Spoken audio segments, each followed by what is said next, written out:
You're standing at the edge of a cliff, somewhere in what will one day be called France. Roughly 40,000 years ago.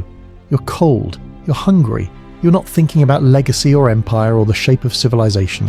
You're thinking about fire, and that small, immediate, desperate need, that's where everything begins. If this is the kind of story that makes you rethink what humans actually are, stay with it. You're Homo sapiens, but barely distinguishable from 30 other hominid experiments that didn't make it. Neanderthals are gone, Denisovans are gone, but you're still here. And the reason isn't your brain size, your jaw structure, or your opposable thumb. The reason is stranger than that. You can lie. You can imagine things that don't exist. You can tell someone about a spirit living in a river they've never seen, and they'll believe you. That cognitive trick, the ability to believe in shared fictions, is the engine of everything that comes after. For 200,000 years you wandered. Small bands of 30, 40 people. You tracked herds across continents. You followed rivers into valleys nobody had named. You killed things with pointed sticks and shaped obsidian with your thumbs until it could split a hide or slice through meat. You buried your dead. That matters, it means you understood that death was coming, and you tried to do something about that horror through ritual. You were already building meaning before you built anything else. Then, around 10,000 BCE, something shifts. The ice retreats. The Fertile Crescent, the arc of land running through what's now Iraq, Syria and Turkey, floods with warmth. Wild wheat grows in thick sheets across the hillsides. You stop chasing herds and start watching plants. You notice that dropped grain grows back. You notice that penned goats produce milk and can be herded. And slowly, across generations, so long you can't see the change happening, you become a farmer. This is not an obvious improvement. The skeletons from early agricultural settlements are shorter than the hunters who came before. Their teeth are worse. They die younger, with different diseases. Farming is brutal, back-breaking, relentless work compared to foraging, but it feeds more people per square kilometre than any other strategy, and in the long, brutal arithmetic of survival, that's what counts. You choose abundance over elegance, and civilization is born. By 3500 BCE, you have built a city. Uruk, in what is now southern Iraq, holds somewhere between 40,000 and 80,000 people, the largest concentration of human beings who have ever lived together in one place. And immediately this creates a problem that no one in history has ever had to solve before. How do you organize people who don't know each other? Back in the band, you trusted everyone because you knew everyone. In Uruk, you're surrounded by strangers. The solution is bureaucracy, not law, not religion, those come next. First, you invent the spreadsheet. Cuneiform writing begins not as poetry, not as prayer, but as accounting. Clay tablets recording, 29 measures of barley received from the southern storehouse, 40 sheep counted, 6 jars of oil distributed to the temple. It is the most mundane origin for human communication imaginable. The first thing you write down is a grocery receipt. But here is what those tablets represent. Scale. You can now coordinate the behavior of people you've never met through time, through a medium that outlasts the conversation. Writing is the first social technology. Everything, law, religion, philosophy, science, is downstream of it. The empires begin to stack. Sumer rises.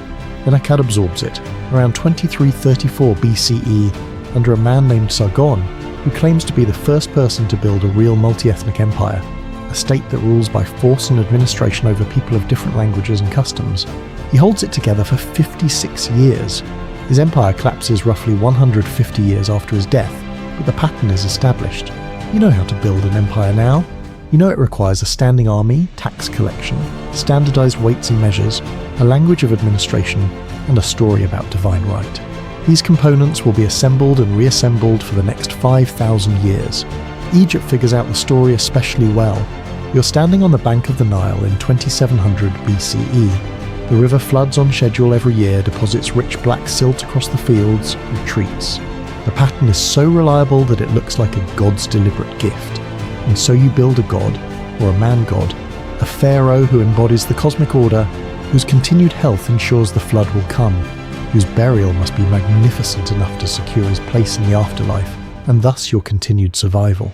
You build him a pyramid so perfect that we still don't fully understand how. The Great Pyramid at Giza, finished around 2560 BCE, is 481 feet tall, contains roughly 2.3 million stone blocks averaging 2.5 tons each, and is aligned to true north with an accuracy of 0.067 degrees. You do this not with computers, not with heavy machinery, but with ramps, copper tools, human bodies, and an organizational system so sophisticated that it feeds and houses tens of thousands of workers with military efficiency. The secret is not slavery. Most of the pyramid builders were paid workers, given beer and bread and medical care. The secret is meaning. You believe this matters cosmically. That belief organizes your effort in a way that no wage can fully replicate. Across the world, the same story is playing out with regional variations. In the Indus Valley, by 2500 BCE, cities like Mohenjo-Daro are built on a grid plan, with standardized brick sizes across cities 100 miles apart, suggesting a level of civic coordination that archaeologists still find startling. They have indoor plumbing, covered sewers, standardized weights and measures for trade, and then they vanish. The Indus Valley civilization collapses around 1900 BCE, and to this day no one fully agrees on why. Climate shift, river course changes, internal collapse, invasion, the record is incomplete. They left no decipherable literature. Everything you know about them fits in a single chapter of a textbook, and most of that chapter is speculation. China develops independently around the same time along the Yellow River. Shang dynasty kings consult oracle bones, burning animal shoulder blades and turtle shells to read the cracks as divine messages. They fight wars, host elaborate bronze-cast rituals, and develop a written language that will survive, mutated but recognizable, for 3,000 years until today. In China, the continuity of civilization is extraordinary. The same writing system, the same broad cultural project, longer than anywhere else in human history. Then, between 800 and 200 BCE, something unprecedented happens simultaneously across 4 separate civilizations, in places with no meaningful contact with each other. In Greece, Socrates, Plato, Aristotle. In China, Confucius, Laozi, Mencius. In India, the Buddha, Mahavira. In Persia, Zoroaster and the Zoroastrian tradition. Historians call this the Axial Age, and it is one of the strangest synchronicities in recorded history. Across completely separate cultures simultaneously, human beings begin asking the same questions. What is the good life? What is real? What do we owe each other? Why do we suffer? How should power be held and constrained? There's no clean explanation. The likeliest answer is that all these civilizations had reached roughly the same level of complexity at roughly the same time, enough surplus wealth to support thinkers who didn't grow food, enough literacy to preserve and debate ideas, enough social crisis to make the old answers feel insufficient. The axial age is what happens when a civilization gets sophisticated enough to start questioning its own foundations. The Greeks turned the question into a method, Socratic dialogue, logic, geometry, the idea that truth could be reached through argument rather than revelation.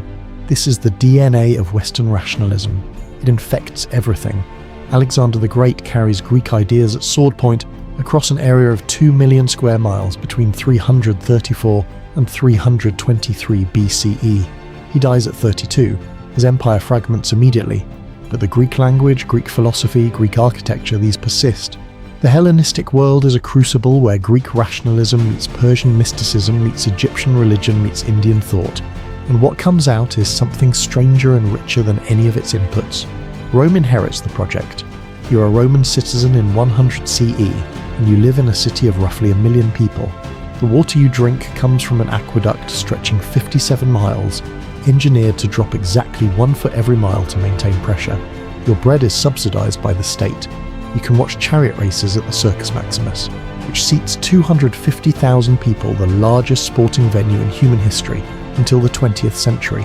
You have rights before the law, not equal rights, not universal rights, but codified rights, written down, arguable in court. The Roman legal system becomes the backbone of European law for the next 2,000 years. Rome absorbs everything it conquers. The gods of conquered peoples get added to the pantheon. Local customs are preserved as long as taxes are paid and the emperor's image is respected. This flexibility is both its genius and its vulnerability. By the 3rd century CE, the empire stretches from Scotland to Mesopotamia, governing perhaps 60 million people, and it begins to strain. The Western Empire falls in 476 CE, not in a single catastrophic battle, but slowly, through a series of military failures, economic crises, political collapses, and the quiet migration of Visigoth and Vandal and Ostrogoth peoples, who eventually stop being invaders and become the government. The last Western Roman emperor, Romulus Augustulus, is deposed by a general named Odoacer, who doesn't bother claiming the title of emperor, because the title has become, by that point, functionally meaningless. But the Eastern Empire, centred in Constantinople, survives and thrives for another 1,000 years.